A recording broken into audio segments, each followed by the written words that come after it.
தமிழ்நாட்டில் நடிகர் MS பாஸ்கருக்கு தான் பாஜக தலைவர் பதவி கொடுக்கணும்னு நான் சொன்னேன்.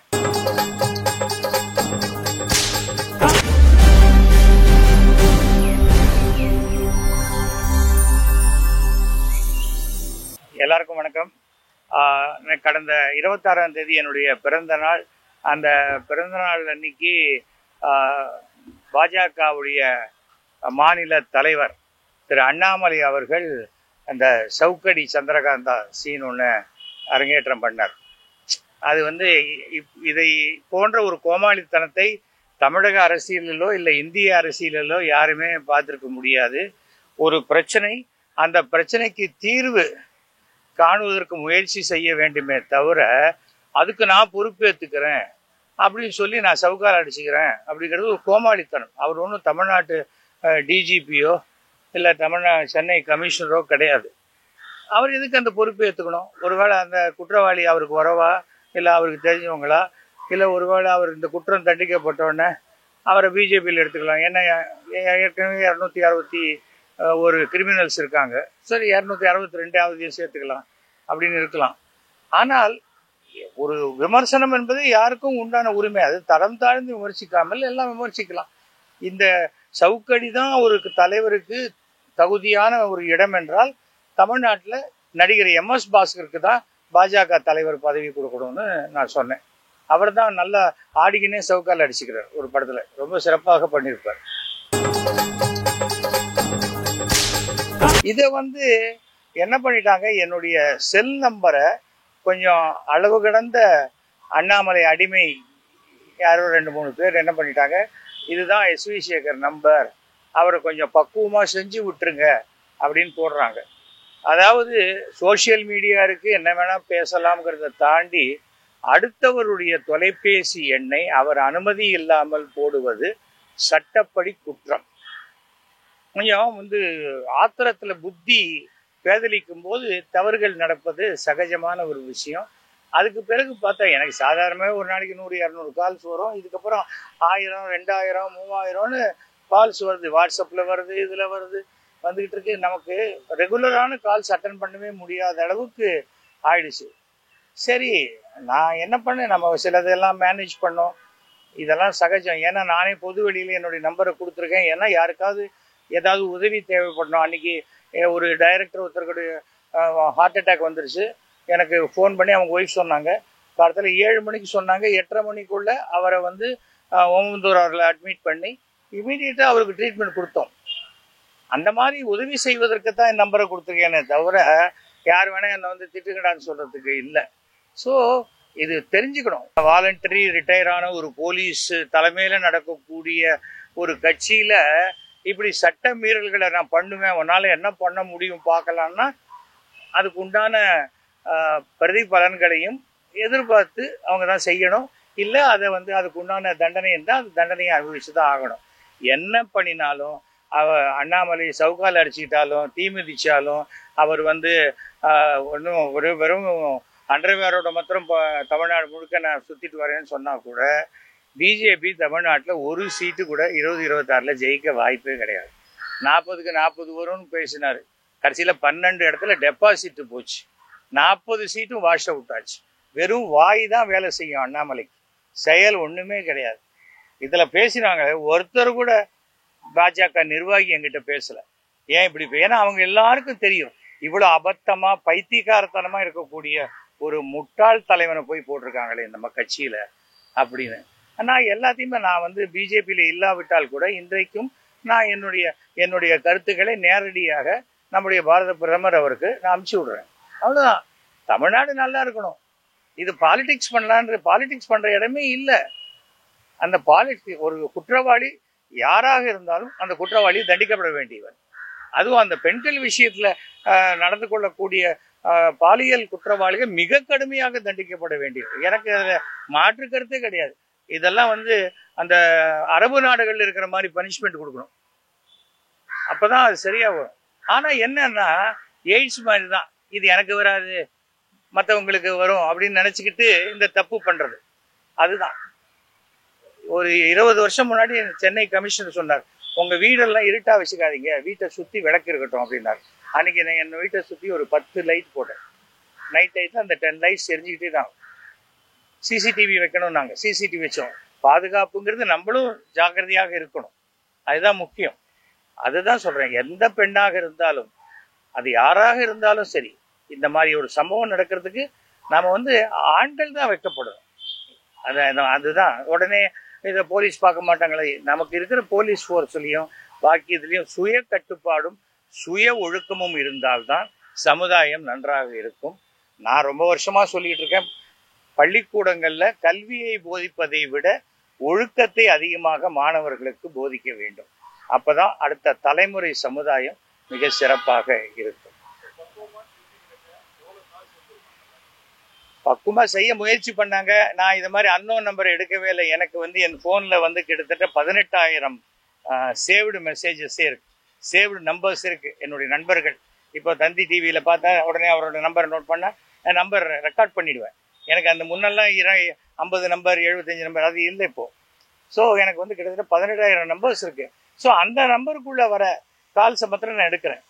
அன்னோன் நம்பர்ஸ் எடுக்கிறது இல்லை. அன்னோன்ல சில பேர் பிஸ்னஸ் விஷயமா பேசணும்னா அவங்க எஸ்எம்எஸ் அனுப்புவாங்க, சார் இந்த விஷயமா நான் பேசணும். அப்போ நான் இமீடியட்டாக நான் கால் பண்ணுறேன். அதனால எனக்கு ஆனால் என்னன்னா சைலண்ட்ல வச்சுக்க வேண்டியிருக்கு ஃபோனை. என்னுடைய ஃபோனை எனக்கு பெரிய பழி வாங்கிட்டு தான் நினைக்கிறாங்க. இப்போ அண்ணாமலைக்கு 4 நம்பர் இருக்கு, 1 நிமிஷம் ஆகுமா நான் கொடுக்கறதுக்கு? ஆனால் எத்தனை நம்பர் அண்ணாமலைக்கு இருந்தாலும் ஒரு நம்பர் கூட அவர் எடுக்க மாட்டார். அவருக்கு 5 அசிஸ்டன்ட்டு, அண்ணன் குடிக்கிறாரு தூங்குறாரு இது மாதிரி தான் சொல்லுவாங்க. தவிர நான் தைரியமாக எந்த ஃபோன் வந்தாலும் எடுப்பேன். ஏன்னா நான் கரப்டட் பர்சன் கிடையாது. அண்ணாமலை எடுக்க சொல்லுங்க, ஃபோன் அடிச்சா டைரக்டா எடுத்து பேச சொல்லுங்க. பேச மாட்டார். நேற்றுக்கு கூட பார்த்தேன், ஏதோ ஒரு இடத்துல ஒருத்தர் தலைவர் சொல்றாரு, நான் ஆஃபீஸ் ஆரம்பிச்சிருக்கேன் வாங்க அப்படின்ட்டு லேண்ட்லைன் நம்பர் கொடுக்குறாரு. ஏன்? செல்போனுக்கு இருக்கு, நம்மளை தொடர்பு கொள்ள தானே. அப்படி என்ன அடையாளத்தெல்லாம் மறைச்சிக்கிட்டு நான் ஒளிஞ்சு இருப்பேன், எனக்கு நீங்க வேணும் உங்களுக்கு நான் வேண்டாமா அப்படின்னா என்ன? எனக்கு அது புரியல. நடிகர்களாக இருக்கட்டும், ரசிகர்கள் வேணும் அது வேணும், ஆனா நம்பர் கொடுக்க மாட்டேன். பிஏ அவன் பிஏ அவனுடைய பிஏ அவனை பாரு அப்படின்னா எப்படி சரியா வரும்? வந்திருக்கும் சார், கிட்டத்தட்ட ஒரு 5000 வந்திருக்கும். கிட்டத்தட்ட பாஜகவுடைய உறுப்பினர் எண்ணிக்கையில கூட வந்திருக்கும்.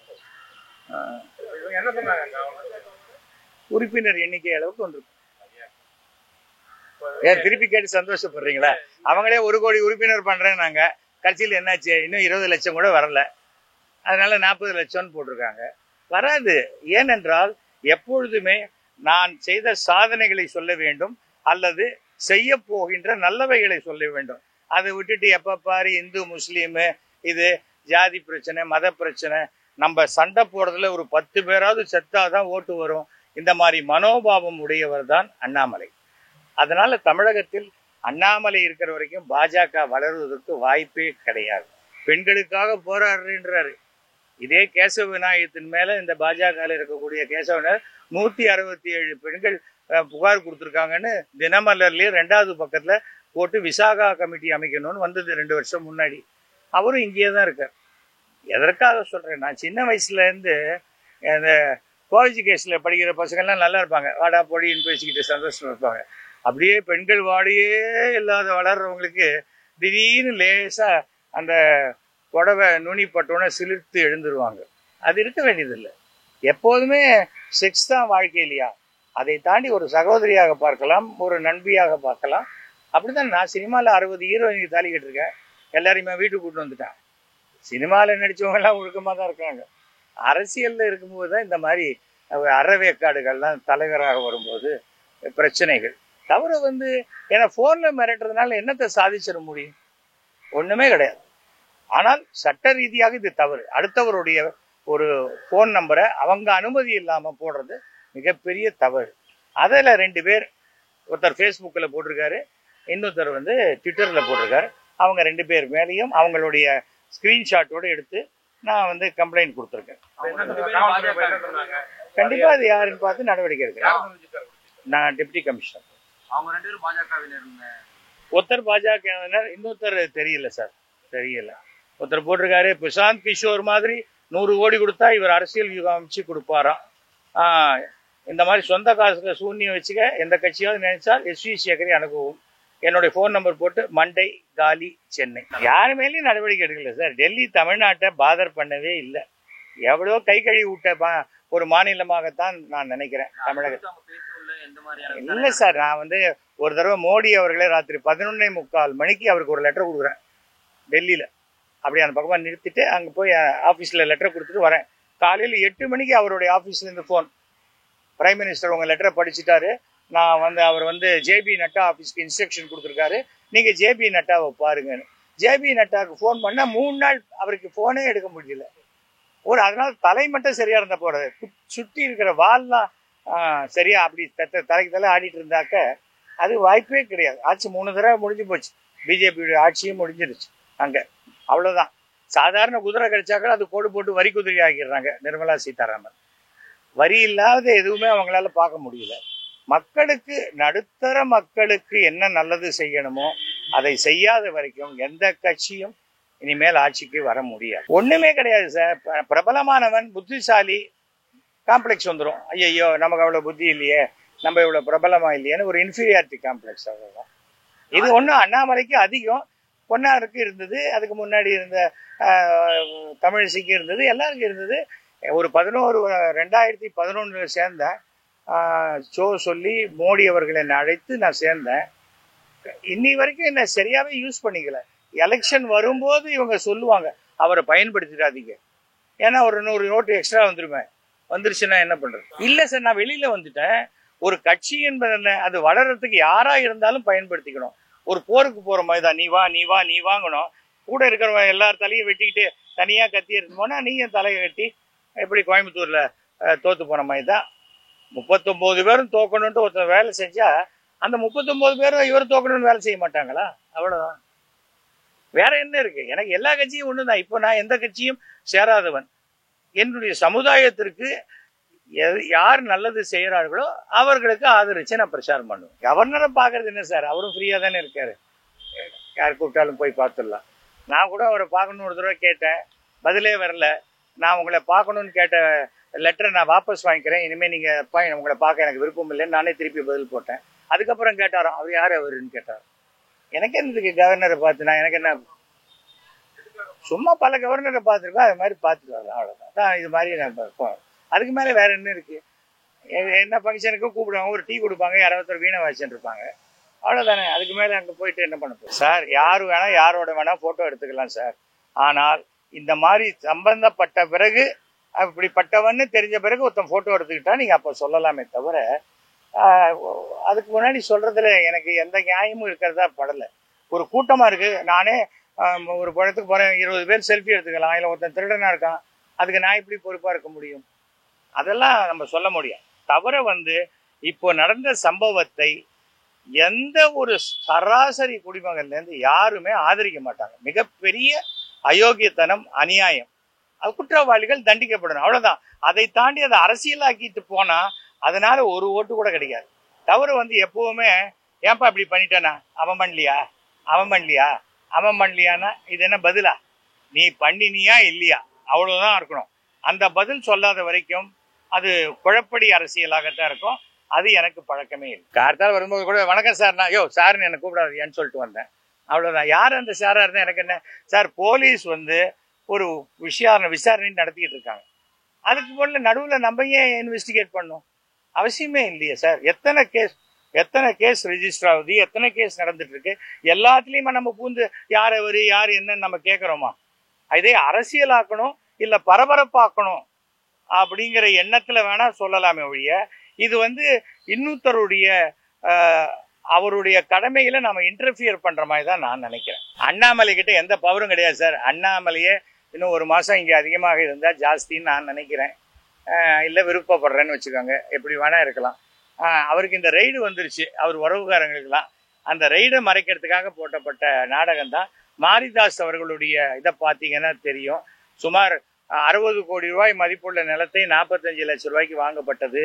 அப்புறம் செங்கல் சூளைன்னு சொல்லி அங்கே கிரானைட்டு தோண்டி எடுக்கிறாங்க. 240 கோடி ரூபாய் வரி ஏய்ப்புக்காக மாட்டியிருக்காங்க. அப்புறம் 10 கோடி ரூபாய் சீட்டு 10ஓ 20ஓ நடத்தியிருக்காங்க, வெறும் வெள்ளை பேப்பரில் வச்சு. இந்த மாதிரி பல விஷயங்கள்.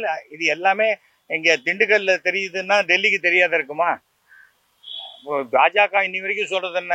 நாங்க நேர்மையான கட்சி, ஊழலற்ற கட்சி. அதை அண்ணாமலையை வச்சுட்டு சொல்ல முடியுமா? ஒரு கவுன்சிலர் கூட ஆகாத ஒருத்தருக்கு இத்தனை பணம் வந்ததுக்குன்னா மாரிதாஸ் போட்டிருக்காரு. அதைத்தான் நான் படித்தேன். எனக்கு என்ன இருக்கு? அண்ணாமலை சம்பாதிக்கிறாரு, அண்ணாமலை மாட்டிக்கிறாரு, எனக்கு என்ன, எந்த விதத்துலையும் இல்லை. அதுக்காக நான் என்ன சொல்ல வரேன், சரியான சாதாரணமா எல்லாரும் சராசரிக்கும் கீழே இருக்கக்கூடிய அரசியல்வாதி பண்ற அரசியலை பண்ணினா தமிழ்நாட்டில் பாஜக வளராது. பாஜக தான் சார். பாஜக தமிழக பாஜகவை டெல்லி பாஜக டோட்டலா ஒதுக்கிடுச்சு. அதுவும் இருக்குதான் சார், அதுவும் இருக்கு சார். எப்போதுமே பாத்தீங்கன்னா டெல்லியில ரூலிங் பார்ட்டி அவங்களுக்கு ஆதரிச்சாக்க அவங்களுக்கு வேணுங்கிறத சலுகைகளை அதிகமா பண்ணி கொடுப்பாங்க. ஆதரிக்கலைன்னா நான் இழுத்து பிடிக்கிறேன், அது பிடிக்கிறேன், சரியா வராது, இது வராதும்பாங்க. இப்போ பீகாருக்கு வந்து இத்தனை ரூபாய் கொடுக்குறாங்கன்னா அதுல பாதி கூட தமிழ்நாட்டுக்கு கொடுக்கறது இல்லை. அப்போ மாற்றாந்தாய் மனப்பான்மைன்னா அது மாற்றாந்தாய் மனப்பான்மை. நான் இப்ப அந்த அரசியல் பேச வரல. ஏனென்றால் அது வந்து என்ன ஆயிடும், ஒரு கட்சியிலேருந்து வெளில வந்த உடனே அந்த கட்சியை பத்தி என்ன ஏடிஎம்கேலேருந்து வெளில அமிச்சாங்க. அதுக்கப்புறம் ஒரு வாரத்தை கூட நான் ஜெயலலிதா அவர்களை பற்றியோ ஏடிஎம் இருக்கிற வரைக்கும் நல்லது, வெளில அமிச்சாங்களா ரொம்ப நல்லது, அவ்வளவுதான். அப்படிதான் நான் நினைப்பேன். ஆனா என்ன, நானே வெளியில வர்றதுக்கு ஒரு சான்ஸ் கொடுத்தாங்க பிஜேபி. வழக்கமா என்ன வெளில அனுப்புவாங்க எல்லா கட்சியிலையும், இந்த கட்சியில ஒரு சான்ஸ் கொடுத்தாங்க. ஏன்னா இவர் 5 தடவை டெல்லி போய் என்னை எப்படியாவது எடுக்கணும்னு தலைகீழா நின்று தண்ணி குடிச்சாரு. உன் வேலையை நீ ஒழுங்கா பாருன்னு சொல்லி அனுப்பிச்சிட்டாங்க. என்னுடைய மெம்பர்ஷிப் அந்த டியூரேஷன் முடிஞ்சு போச்சு. மோடி அவர்களுக்கு ஒரு 8 பக்கம் லெட்டரை எழுதிருக்கேன். பதில் வந்தா ஓகே, கூடியில் விட்டா கூடிய விரைவில் நான் மோடிக்கு என்ன லெட்டர் எழுதினோ அதை நான் பத்திரிகை வாயிலாக மக்களுக்கு சொல்லிடுவேன். இப்போ சார் என்ன இருக்கு, ஒரு வாரத்தில் சொல்லுவேன். ஆமா சார், நான் 300 கோடி ரூபாய் வேலை நடந்தது, ஒரு பைசா கூட கமிஷன் வாங்கல. எனக்கு கொடுத்த ஃபண்டு முழுக்க நான் நிறைவேற்றினேன். எங்க வீட்டுக்கு பக்கத்துல ஒரு ஷட்டில் கோர்ட்டு 3 கோர்ட்டு போட்டேன். இப்ப டெய்லி 400 குழந்தைகள் விளையாடி கொண்டிருக்கிறது. அது மாதிரி என்னென்ன உண்டோ மக்களுக்கு எது தேவையோ அதுதான் பண்ணேன். ஒரு பைசா நான் எங்கேயாவது கமிஷன் வாங்கினா யாரையாவது சொல்ல இல்லை. அதுதான் எனக்கு பெருமை. அது போதும். ஏன்னா கடவுள் நான் பண்ற தொழில் மூலமாகவே எனக்கு நல்ல வருமானத்தை கொடுத்துருக்கு. அதுக்கு மேல என்ன இருக்கு? நான் என்ன சொல்றேன், அரசியல் வந்து அயோக்கியர்கள் புகலிடம்னு வரக்கூடாது. அரசியலுக்குள்ள வந்தா சம்பாதிக்கணும் அப்படின்னு வரக்கூடாது. மக்களுக்கு நல்லது செய்யணும்னு வாங்க. வந்தா அவங்க நல்ல பேர் எடுப்பாங்க. நல்லகண்ண ஐயாவை பார்த்துட்டு வந்தேன், நமஸ்காரம் பண்ணிட்டு வந்தேன்.